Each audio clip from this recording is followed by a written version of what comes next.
Thanks a lot, Lori, and I love being with you guys. Briefly, who I am, I'm an author, educator, photographer, probably most important. I'm in Carmel, California, which is, if you're not familiar with our California coastline, we're about 2 hours south of San Francisco. It's a famous location. Ansel Adams lived a couple of miles from here, so did Edward Weston, a lot of great photographers and artists in general. It's a very inspiring area. I've been a photographer most of my life. I'm not going to tell you how long I've been photographing, but I actually became a photographer when I was about 12. I've written 3 books.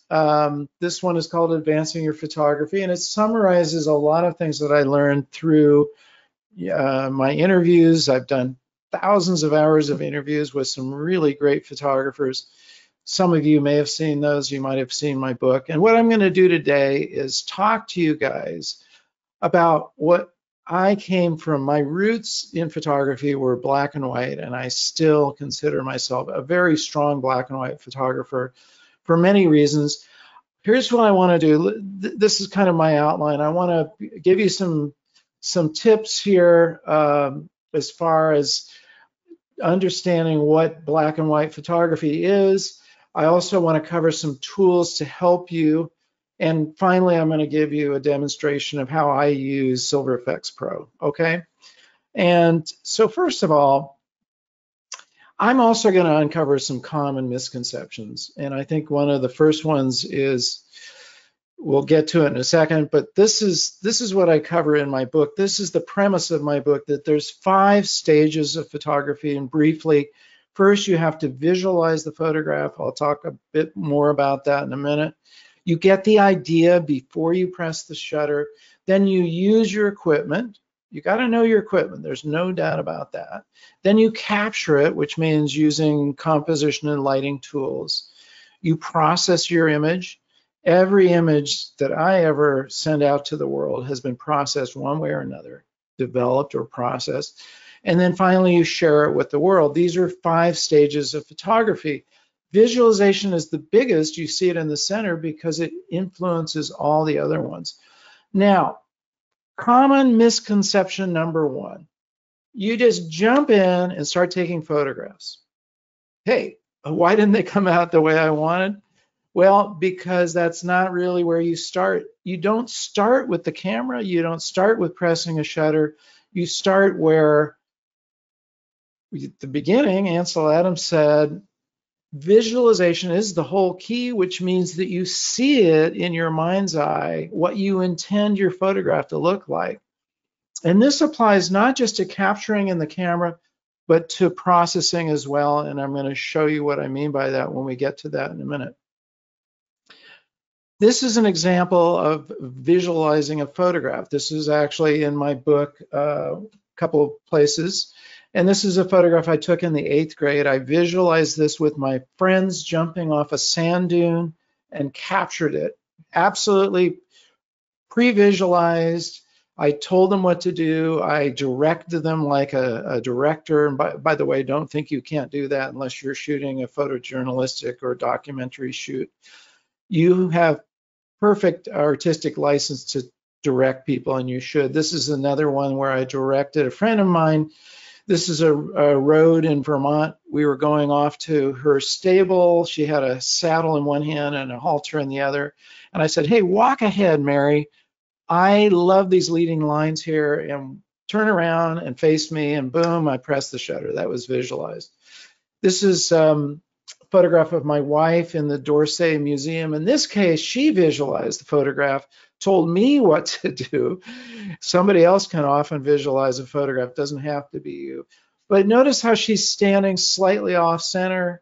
We have the geometry of the clock that adds a lot of interest. These are all obviously black and white photographs.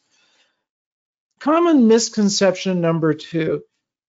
You don't photograph commonplace stuff. You want to look for unusual subjects only. And by the way, what does that leave me photographing? You know, especially if we can't travel, or, you know, we don't know what to photograph. What do you photograph? Well, here's a tip from Edward Weston. Edward Weston, if you're not familiar with his work, I have a great interview with his grandson on my YouTube channel. You can look at it later. And there's also vintage footage from Edward Weston. He's an amazing photographer. And he said, anything that excites me for any reason, I will photograph. Not searching for unusual subject matter, but making the commonplace unusual. He has a photograph called, very famous photograph called Pepper Number 30. It's a pepper that is just exquisite. It's so aesthetic. You would never guess that a pepper that you get in the supermarket could be so beautiful. But that's what he did, and he taught me and many other people to look for the common, the things that are around you every day. This is one of my early black and whites from the 7th grade. I went to a progressive school, which kind of was pre-hippie. And these kids had made this sort of sculpture in the classroom. I captured it. I was age 12, and that's definitely a commonplace photograph, commonplace thing. This was traveling in Canyonlands, Utah, capturing these horseshoes. These are all originally black and white film. A paw in the sand, you know, at the beach, obviously another sort of thing that you see around you, you could see around you when you're at the ocean. Starfish. So in other words, you're looking for things that you can find in your environment wherever you are. Okay, another misconception. Number 3, my camera sees exactly like I do. Absolutely not true. As much as I love these cameras behind me here, this is a collection of some of my older cameras. Unfortunately, I don't use them very much anymore because I'm a digital guy. But they see very differently than your eye. For one thing, you're framing in a rectangle. When you look out, you've got this incredible vista. You've got this incredible range in your view. Also, your eye has a tremendous dynamic range, which your camera doesn't have. So one of the things you have to do is you have to learn to see like your camera sees. And that comes from visualizing the photograph, capturing it, and then comparing it on the screen. If you're doing digital photography, it makes it really easy. You can just go out and photograph, you know, really try to remember what you saw and then put it on the screen and just compare back and forth. Now, it's particularly important when you're capturing black and white that you learn to visualize in black and white. And you can do this. You can train your eye to look at a color scene and know what it's going to look like in your camera as a black and white photograph. And that's something that you just develop. It's sort of like muscle memory. After a while, it clicks in. But think about it as something very different than what your eyes are seeing, and train yourself and do this comparison I'm talking about. Train yourself to really be able to know what that camera is going to capture. Very important. Each camera is a little different, just like in film photography. Each film is different. Your sensor is going to record differently, and what your lens does with that image is very different. So you've got to get to know those things, and there's no shortcut to that. That just comes from practice. This was a photograph I took in art school. It was kind of cool. I was in the De Young Museum in San Francisco, and I saw this woman with her children. And you know, many times people will turn around, they see somebody with a camera and kind of walk the other way. But she saw that I was photographing, turned facing me with her 2 little children. I think they're both little boys. And you know, she kind of gave me the photograph, which was cool. These were children in a classroom in Mexico. I had an unusual high school education. In the last semester of my senior year, I went to Mexico, to a very remote region with a Rolleiflex and dozens of rolls of film, and came back with these photographs. Just another photograph from that same time period. This was one of the workers. I was working on almost like a Peace Corps project. And this worker, his name is Fausto. Just amazing, you know, he gave me this expression. And this I use as an example of framing. You know, framing is such an important tool in composition. Frames can be a window, they can be a door, they can be a tree. In this case, it was a perfect frame in the window. Image of some bicycles in Paris. This was obviously original. This was a digital photograph, so it was originally a color image. And I just visualized it as black and white. I thought it would be more interesting. It's just showing the geometry and the curves and so forth. And I thought that was interesting, and much more of an interesting photograph as a black and white. This was a photograph I took many, many years ago, and it's in a location nearby here, right near Ansel Adams' house, called Point Lobos. It was a film photograph. You can see a lot of grain in there. And one thing you can do is go back to locations that you photographed before and photograph them again. That's another tip. Here, 2019, this was decades later, I came back and photographed it as a digital image. Quite different because the first one you saw was landscape. Now this is a portrait, but also the very different moodiness in the clouds, but somewhat similar. And it's interesting to do that because you can kind of see where your photography takes you when you go back, and you'll find different moods. You'll see things a little differently every time you go back. Okay, the last misconception is when you start to process your images, just start moving sliders around and see what happens. Another one that goes along with this, which could be its own misconception, is just converting from your software and just pressing a button that says black and white will give you great black and white images. Sorry to disappoint you, and that's why we're here today. That's not going to go that way. What you want to do is, remember I talked about visualization. You want to first of all have the vision in your mind. What is it you intend this photograph to look like? How do you visualize it? Then use the tools of your software to develop your image. And that is why I use Silver Efex Pro, because here's the deal, guys. It gives me a whole range of tools to use to develop my images. And from there, let's dive into how I do that. So I hope those 4 misconceptions can help you open your doors, see things, as a black and white, visualize them. Know that your first step isn't to start pressing buttons or moving sliders, but use your mind, use your vision to guide that whole process. Okay. Let's look at this photograph here. So this photograph was captured digitally, and it's in the Grand Teton National Park in Wyoming, one of my favorite places. This is in Lightroom. I'd say this is just a kind of a humdrum, ho-hum type photograph, personally. I don't think there's anything very exciting about it. I mean, the clouds are interesting, but there's nothing remarkable about it. And I really had visualized this as a black and white photograph. So that's where we're going to go with it. First thing I do when I open in Lightroom is I just want to make sure the exposure is okay. I'm not blowing anything out. And you can see from the histogram here that we're okay. There's no problem. So I'm not going to do any processing of this at all in Lightroom. There's no reason to make any changes in sliders. But what I'm going to do is I'm just going to go to edit in.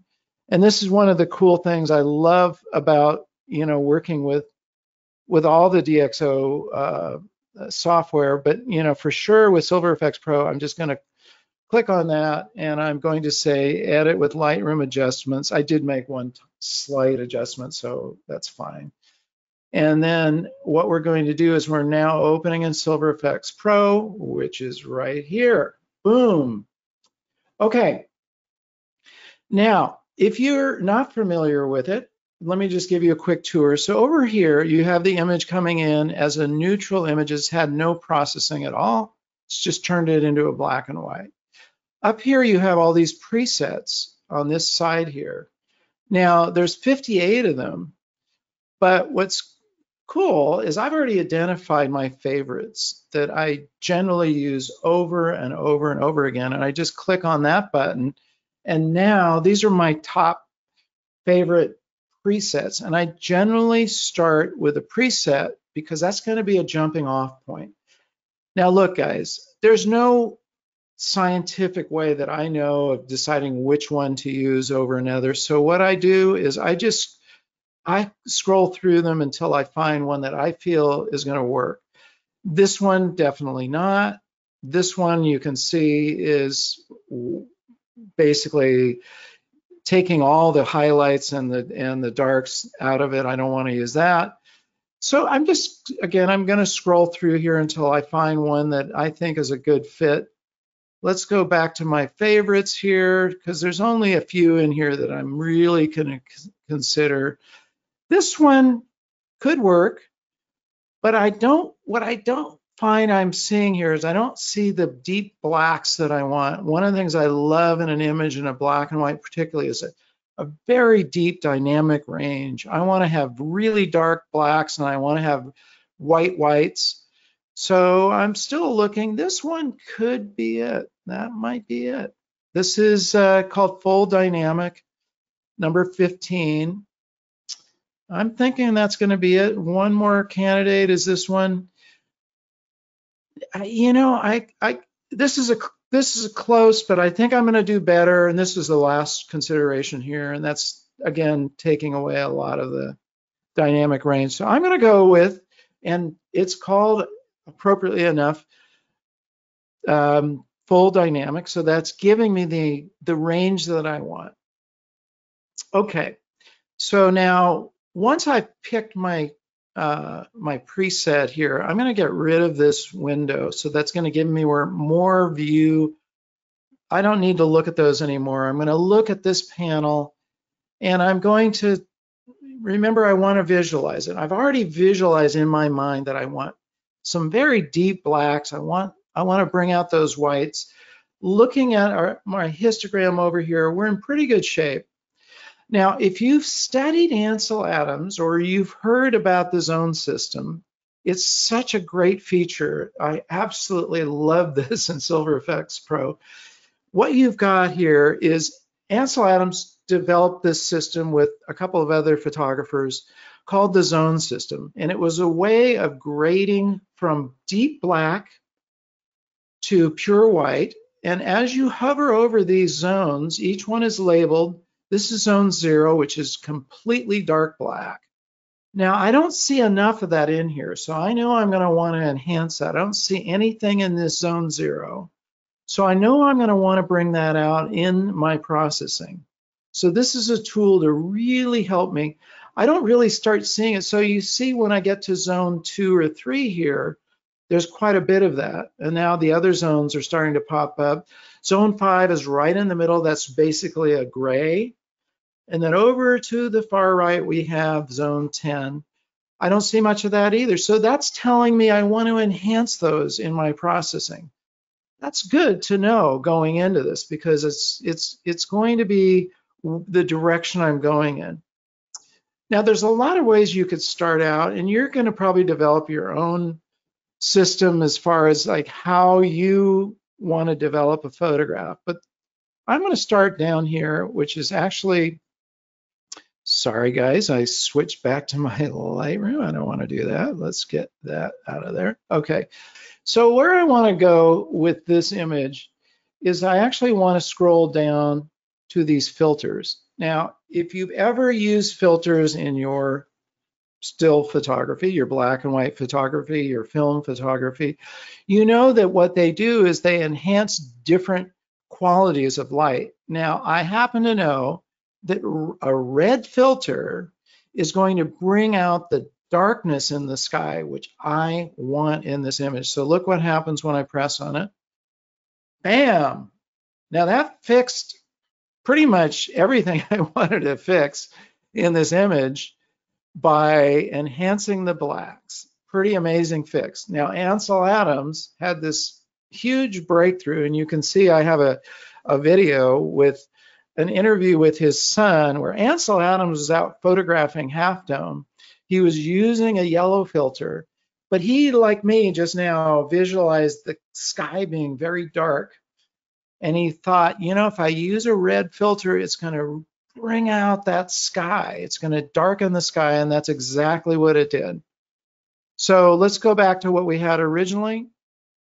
And by the way, anytime you want to do a comparison, you can jump up here, and that's our original, and that's where we are right now. You see, we got two different ways of viewing the comparison. We can do it side by side, and I prefer to just see the whole image. So I want to do that as we're going through it. You can see how far we've come already by one thing, which was using a red filter. Isn't that cool?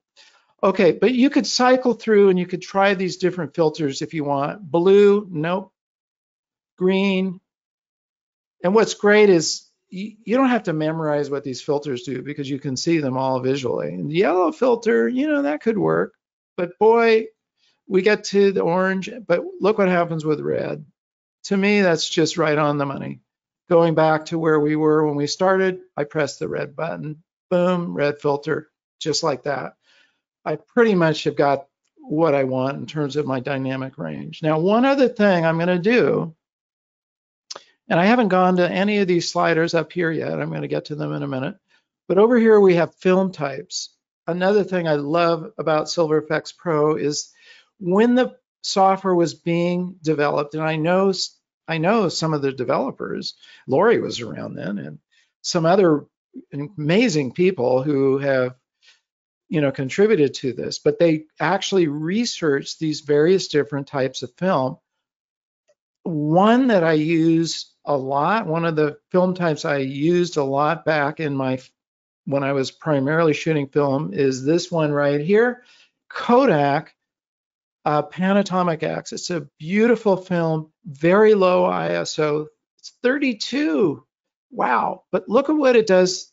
I'll just go back to where we were here, neutral. It's a somewhat of a subtle change, but I love what it's doing to it. So that's the neutral, and now I'm just hitting that.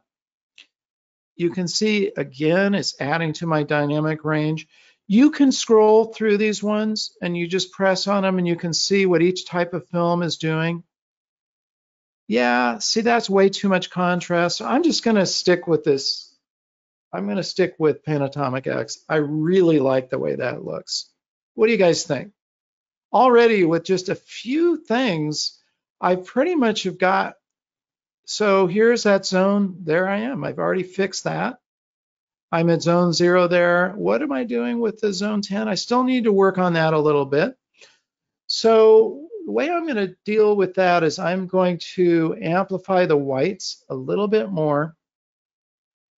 So this is just my basic processing. I always want to make sure, again, I have my blacks and my whites set as a primary tool. So I'm just going to bump up the whites a little bit, see what that did.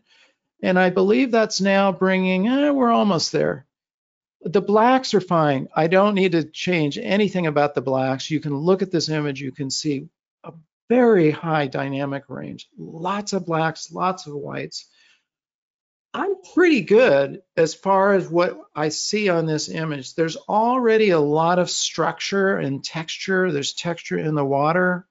I really don't need to enhance that. I could if I wanted to, but I don't see any reason to do that. But the next thing I want to deal with, one thing you don't really want to have happen with your images is you don't want to have anything that pulls the viewer's eye out of your image or pulls it away from kind of the main subject. What's the main subject in this image? For me, it's this S curve, and there is an S curve here. You don't see the rest of the river going here, but it's still an S curve. And S curves, I talk about in my composition book, what they do is they lead your eye to where you want your subject to end up. And in this case, this is the Grand Teton here. This is the big boy here. By the way, I used to teach mountaineering in Wyoming, so I know this mountain very well. But the S curve leads your eye there. But look what's happening right over here. Notice this? It's kind of a hot spot, isn't it? I don't want that. I don't want my viewer's eye pulled away. So we're going to do what's really cool here. We're going to put a control point, which allows me to adjust this one spot and I can make it smaller, I can make it bigger, I can, I'm adjusting the size. I actually made a separate control point. I don't need to do that yet. We're going to do that in a second, but I'm just going to work with this one control point. It's really the right size. And over here, down below it, I can make all these different adjustments. Now I want to reduce, see how bright that is right there? I want to reduce that, and there's a couple of ways I can do that. I can bring the whites down, which will effectively handle that. Let's just tweak it down a little bit more. And I can also just pull the brightness down, which, should fix that, and it does. You can see now it's not jumping out at us, and it's kind of more blended into the rest of this foliage here. And I think we're good with that. Now, I have another hot spot over here that I may want to deal with. So by pressing the Option key on a Mac or Alt key on a PC, I just make a copy and I pull that over here. It's already got an adjustment on it. And it's toned that down. So I'm going to just leave it. It's a little too dark, so maybe I'll pull that back. So separately, I can adjust that control point. Now I've kind of fixed that. I don't feel like I've got anything that's dragging my eye off to the side or out of the image. What do you guys think? Quite a dramatic change, and we can, again, let's do a comparison where we started. This is pretty flat. See how flat that is? Now we've got some pretty dramatic stuff going on. I love the clouds. I love those clouds. Okay, now I'm actually ready to, now, by the way, you can tinker, and you should, for hours. I would probably go maybe work this area over a little bit. There's many things that you can adjust. I haven't had to do too much because I kind of nailed it right from the beginning, so that's kind of cool. Now, there's some final adjustments that I really like to do. But before I do that, let me just call your attention to these are global adjustments. And if I wanted to, I just adjusted the control points here, but let's say I felt like I needed to make a global adjustment to the brightness, and I wanted it, I obviously don't want it like that, but let's say I did, I would adjust it this way, or I pull it back this way. And obviously I'm not going either way. When you don't want that, just double click on it and it sets it back to 0. And there you go. Dynamic brightness is actually a really cool adjustment because basically it'll leave your blacks and your whites where they are, but it'll adjust the stuff in between. Now that could be really handy, and I may want to tweak it up just a little bit, just a tiny bit. And by the way, you guys, when you're processing your images, think about it like seasoning food. If you are making eggs, let's say you've got an omelet, and you feel like, okay, I could put a little bit of salt, right? You don't start shaking a ton of salt on there. You just put a little bit of salt, or maybe you want a little bit of chili pepper in there. I love chili flakes. You just sprinkle a little bit. So a little bit of seasoning goes a long ways, and a little bit of tuning with these sliders goes a long way. Don't get carried away and start, I'm going to get rid of this contrast here. I don't actually need that. I did need it. Guess what? Let's just move it back where it was. Okay, it was about here. Yeah, I'd say, okay, that was in the preset, so I messed around with it. I shouldn't. And if you mess around with something, obviously you can return it. Structure will bring out, and I don't feel like I need to change anything with the structure. That's going to bring out this texture here, and I think that's totally fine. But you've got all these global adjustments that you can make. And then, if I wanted to amplify the blacks more, which I don't, or change the whites, I would do that there. Soft contrast can be really cool, but also, like with your seasoning, do it sparingly. I'm going to move it over a little bit to the right. Look what happens. One thing you can do when you're processing an image is exaggerate. You can exaggerate all the way over to the left, all the way over to the right, just so you can see what that slider is doing. Okay, so that's making it super contrasty. I don't want that. I'm going to leave it where it was. It was right about 24 or so. So that's that's fine for the soft contrast. And then you guys can spend a lot of time learning about these different sliders, but I really feel, I've got this the way I want it. Going back again to my comparison, I think we're in pretty good shape here. There's the side by side, but that's doing what I want. There's this one spot here that's still, for me, I'm just going to tune that up, because for me, I just don't want anybody's eyes pulled away from this, the main central feature of the image. And one thing I can do here is just, I can move that around a little bit just like that. And we've got, you can see the changes I've made, and I've made my adjustments here. So I'll just take this brightness and just reduce it a little bit more, just a touch. Okay. And now I'm into the finishing parts. I love this feature down here. These are your finishing tools. When we're making prints in the darkroom, a lot of times we would tone them, which adds a slight bit of color. You can look over this toning area and see what each one is doing. There's your neutral. This is adding a selenium, which is, this is adding your kind of a brown tone, sepia. I don't want that. There's that kind of old-fashioned look. I'm not really a fan of that. But what I do like is selenium, which gets some blue into the photograph. Not really dark. I use number 4 here. And again, your photographic process, your printing process, you would add that with its own toner. So I'm going to leave that on there. I think it just adds a nice little touch. And the last thing I love to do in the darkroom, we would always say, burn the edges, which means add more to the edges, because again, we're trying to keep the viewer's eye inside the frame of that print. We don't want it kind of bouncing out. So down here, we've got this feature, drop down, burning edges. I want to show you what it does. So look at the edges. Notice how it gets darker. So going back to the way it was. Now I'm burning the edges 1, okay, lightly. 2 is a little darker.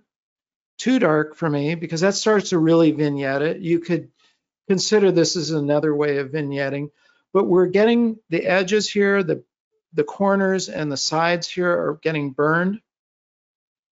Now this is burning edges soft, which I'm more likely to use because I want a little bit more of a subtle effect. And then we've got number 2. So I'm going to go number 1 on the soft side. It's really hardly noticeable, but it is keeping those edges burned. It's keeping the viewer's eye within the frame. What do you guys think? Not bad, right? I mean, do you remember where we started out? I'm going to show you in a second because we're going to add that back. So just going back to those are side by side, really noticeable. Look at that. Completely flat image. Now we've got something with a lot of dynamic range in it, and it's pretty awesome. Okay, I'm basically done. Obviously, I could tinker with this for a long time, and I probably should. 2 things before we leave here. There's a checkbox for non-destructive edits, which will allow me to come back and make changes later on. That's a new feature that they added. I love it. I always check that box. And another feature that's cool is I can set this as my own preset, which I'm going to do. So I have other photographs that I've taken, at the same, pretty much the same area, same lighting conditions. So I can use that Teton, I'm going to call it just Teton. I already have one, so I'll call it Teton 2. And now I've saved it as a preset. So the next time I'm going to process an image more or less in this same location, same lighting, I can save myself a lot of time by just using that preset. Okay, I'm done. Again, there's endless tinkering we could do. I'm not going to bother right now. I'm going to hit apply. And what that's going to do is save it back to Lightroom. It'll we'll bring it back in Lightroom. We'll take a look at where we started and where we are right now in a minute here. And it's just doing its job. And it's taking a little more time because I'm saving it as a TIFF file, which is a larger image. And now we're back in Lightroom. There's the original image.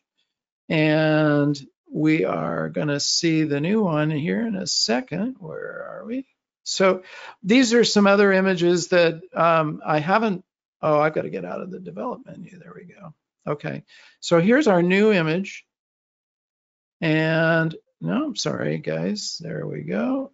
We are, let me just go back to Silver Efex. Okay, so we're here, and we are going to, I'm just going to bring that back. And so we have, oh, I wanted to show you guys this one feature before we leave here too. So these are my favorites. And then this was the recently used. I should have that coming up as my preset. And there, what's cool is I can actually save that as one of my, I showed you I can save it as a preset. These are, again, are all my choices, but I usually am only going to work with the favorites. So there you have that.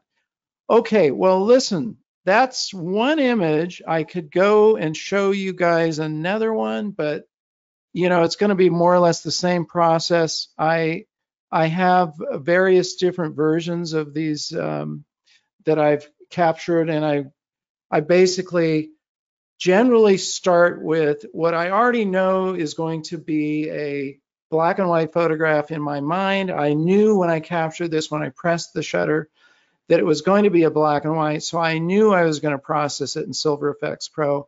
There's a couple of more I could go through. This one, just real quickly, let's just bring that one up. This is again, pretty flat photograph. This is the Golden Gate Bridge in San Francisco, and I'm going to go ahead and, yes, edit it in with Lightroom adjustments. And when I bring that up, I'm going to follow more or less the same workflow that I showed you before. I'm going to bring up my favorites here. I'm going to scroll through there until I want to really see if I can bring those clouds up. That one's pretty good. That's getting close to what my vision is, but I want to see if I can do something more dramatic with those clouds. That's pretty good. That's the same preset I used before, full dynamic. And let's see what happens when I get the red filter on that. And I want to see deep blacks. I want to see the whites. That's pretty good. So I'm already into what I consider, that's brought out, see how that brought out the lightness in this trail here, and the clouds are super moody. I love that. I'm going to check that same film because I feel like that's probably going to work once in a while. You might change. That's pretty dark.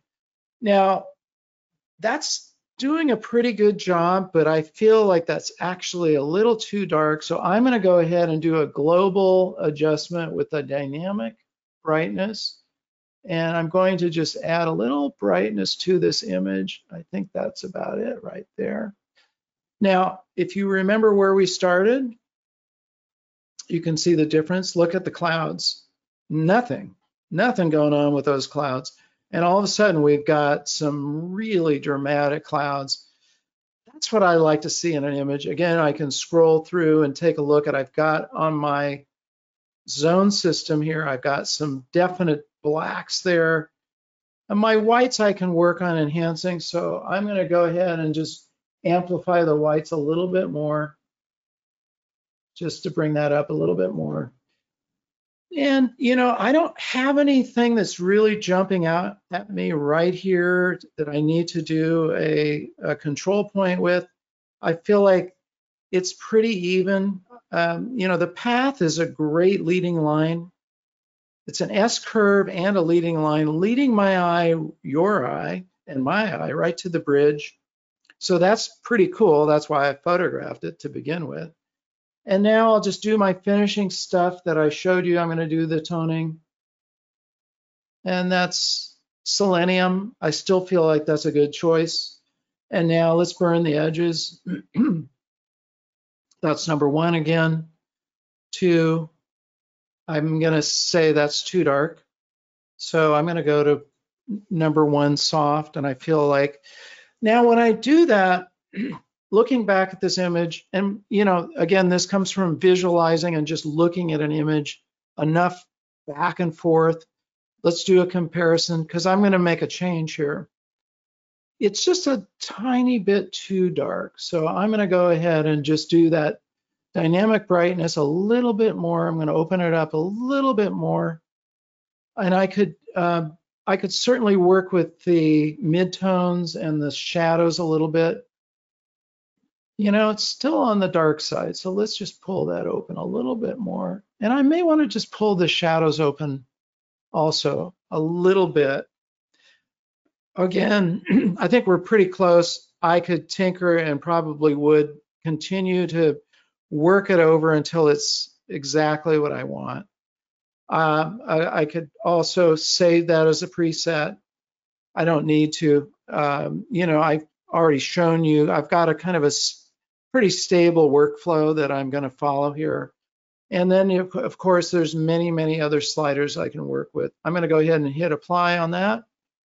And there you have 2 different images that we've, processed through the whole series of tools that you've got. And think of these as tools. These are fantastic tools to help you develop your image. And there you go. And that's in Lightroom. That's the finished image. I'm probably going to make some changes to it, but that's gotten me pretty close to what I want. I'm going to just highlight so we can see the before and after of these 2. So this is where we started out. Not much of a photograph on the right. It's not much of a photograph, is it? I mean, I would never send that home to anybody. But the one on the left, don't be afraid to go back and continue your processing. As I look at it, there's some things I would change here, but I'm headed in the right direction. And that's pretty amazing. And I think it's just awesome that we have these tools that we can use to create black and white photographs. So Lori, that's kind of my demo there, and might be a good time to take some questions. Sure, I've got a couple for you. First one is, what is your favorite time of day to shoot black and white or color? Aha. Well, there's the classic golden hours, right? And that's a half an hour before sunrise to a half an hour after sunrise, half an hour before sunset to a half an hour after sunset. Those are awesome times. You're getting very long, warm light, and that's always flattering. Shooting in the middle of the day, you're going to get a lot of contrast. So sometimes maybe you want that high contrast look. But if I have a preference, I'm going to shoot in the golden hours. Right. There you go. Okay. Tom is asking, for black and white, is it best to have something in all zones? Yes. Well, that's what I was covering. You want to have, you ideally will have the full range. If you hit your 2 endpoints, which is a full black and a full white, generally speaking, you're going to have a range in between. So, unless you've made way too much contrast, you should have a dynamic range all the way through your various different zones. And what's cool about Silver Efex Pro is you can highlight one of the zones and you can then adjust just that zone. So let's say I looked at my image over here and I decided, well, I just don't have enough in zone 5. Zone 5 is really gray. It's about like right here. Maybe I wanted a little bit more of that. I could go back and adjust that. But this has got a pretty good range all the way from black to, there's a little bit of pure white back there. Okay, and then do you prefer to shoot in RAW or JPEG? Oh, well, that's an easy answer. Always shoot in RAW. That doesn't mean you shoot when you're in the RAW. By the way, I gave a workshop once, and the woman, I was talking about the advantage of shooting raw, and she, wait a minute, you want me to shoot in the raw? No, no. Raw, here's the deal, guys. Do not shoot in JPEG, please. Do not do that. You know why? What it does, it takes your image, it compresses it, and it leaves out all sorts of information. I don't want my camera to make those choices. I want to make the choices. When you shoot in RAW, you're preserving all your choices. And by the way, even an iPhone these days, if you're, I think on an 11 or a 12, it has you can choose to shoot in RAW as well, which is super handy.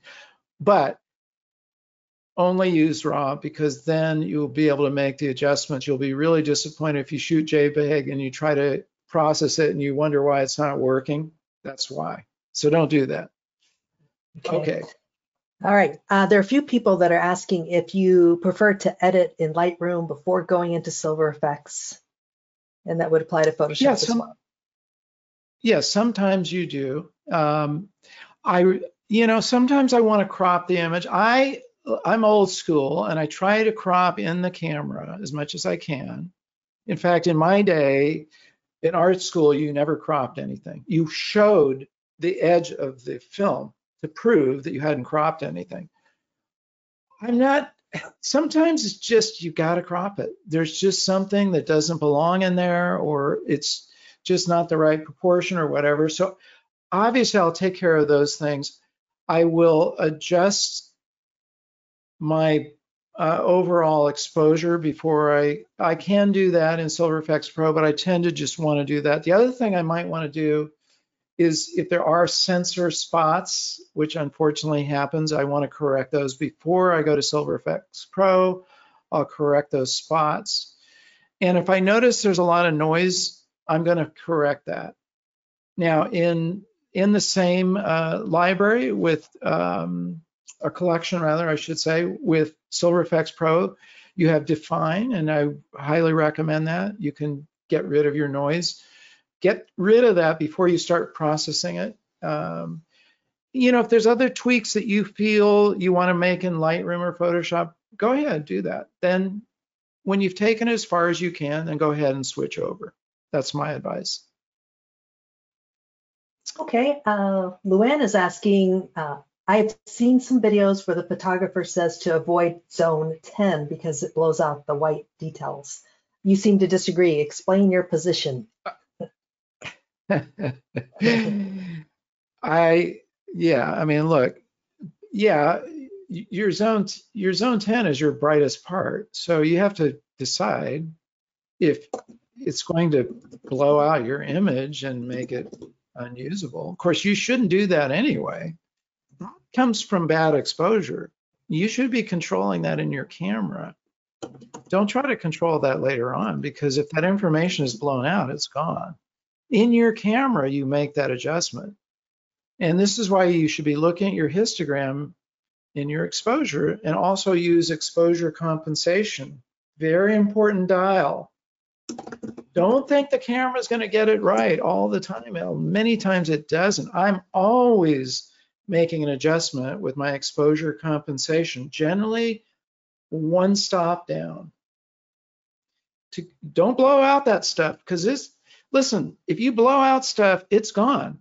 It's no longer there. So if you do that, no amount of processing is going to bring it back. Sorry to tell you that, but don't make those adjustments in your camera. And by the way, guys, while we're at it, I made that point about know what your camera sees, and that's really important.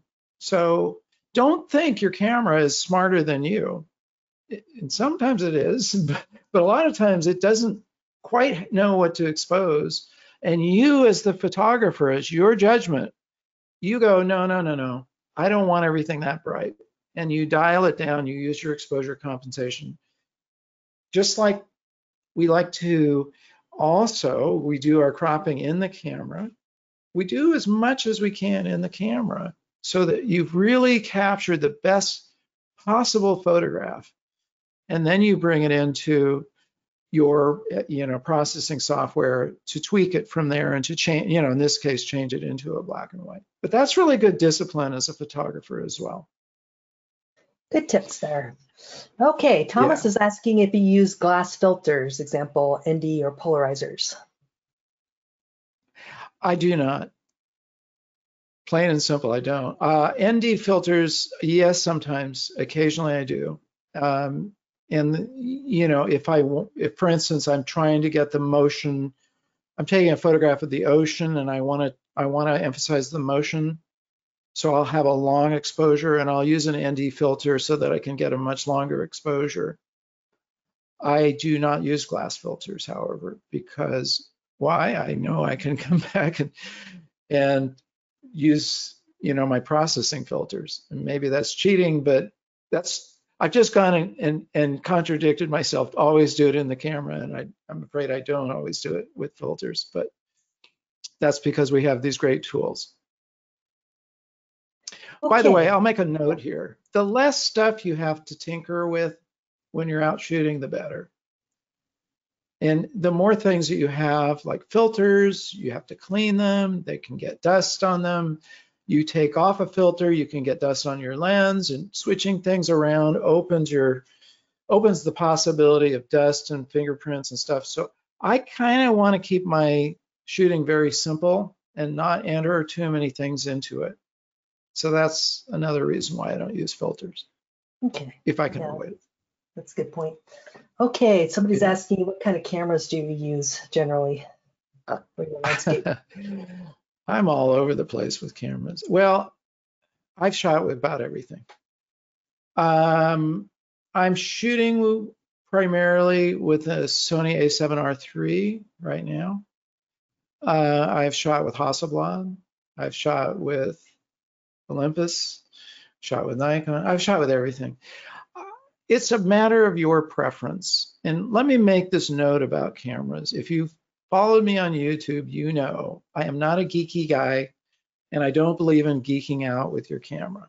And I think it can be a huge distraction to your photography if you do that, because you get caught up in the camera. A camera is a tool. Find one that works for you. Find the brand that you like and love. If you've already got a bunch of lenses, stick with them. Don't, it can be really hard to go from one brand to another if you already have a bunch of lenses that you love. Find what works for you and stick with it, because the truth is I know a lot of pros. I know many, many, many pros. They are not geeky people as a rule. They have a setup that works and they stick with it. I hope that it's probably Yeah, more than you were asking, but that's that's fine. just a commentary at that point. Hey, Mark, would you mind? This will be the last question, but Gwen was asking on your San Francisco Bridge image after you added the Yeah. vignette, the left corner she felt was a little bit dark. How would you go about adjusting that one section? Well, that's a good point. And I didn't mention this, but you have a whole other option. Instead of burning the edges, you can use those control points on your corners. So I could go back and change that by putting a control point there and lightening it.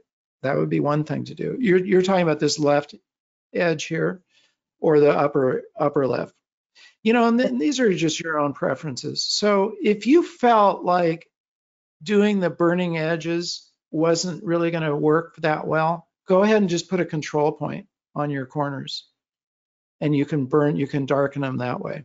That's why there's so many different options, because sometimes one of them will work better than another, right?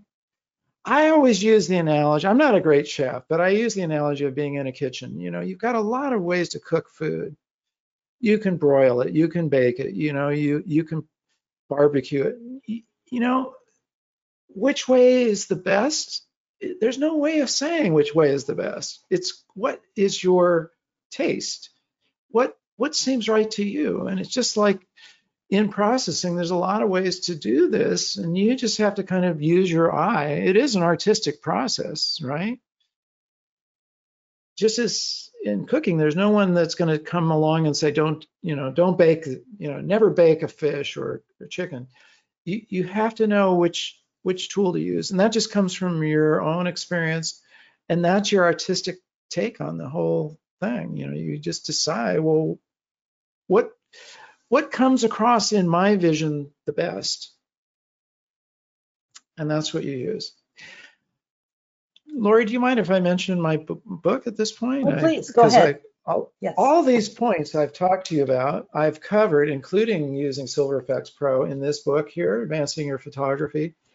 And if you guys go to this URL that you see right here, you can get a copy at a huge discount, advancingyourphotography.com.